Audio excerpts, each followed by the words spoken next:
आणि युरोपच्या या कायद्याच्या विरोधात अमेरिकेमध्ये प्रचंड ओरड सुरू झाली. सगळे जे टेक जायंट आहेत अमेरिकेमधले ते खवळले आणि ते ट्रम्प यांच्याकडे गेले आणि ट्रम्प यांना त्यांनी सांगितलं की हे जे कायदे आहेत ते आमच्या हिताला बाधा आणणारे आहेत. आणि त्याच्यामुळे ट्रम्प यांनी पुन्हा एकदा युरोपियन देशांवर दडपण आणण्याचा प्रयत्न केला. नंतर युरोपियन देशांनी खुलासा केला की हे जे कायदे आहेत ते काही तुमच्याआधी नाही आहेत, तुमच्याआधी आम्ही थोडंसं शिथिल कायदे करू, तुम्हाला आम्ही थोडी मोकळीक देऊ, तुम्हाला थोडी आम्ही सूट देऊ, म्हणजे कायद्यात काही बदल झालेला नाहीये, तोंडी आश्वासन, डोंट वरी, तुम्हाला काही प्रॉब्लेम होणार नाही.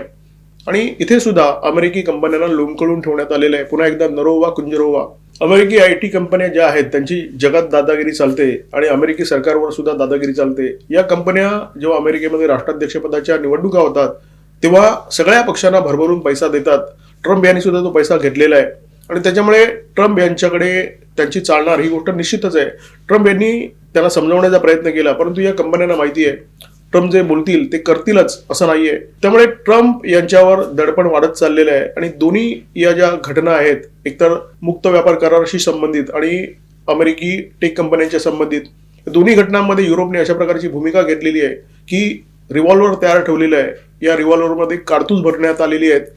हे रिव्हॉल्वर ट्रम्प यांच्या दिशेने म्हणजे अमेरिकेच्या दिशेने रोखलेलं आहे. फक्त हे देश गुळी चालवत नाहीयेत.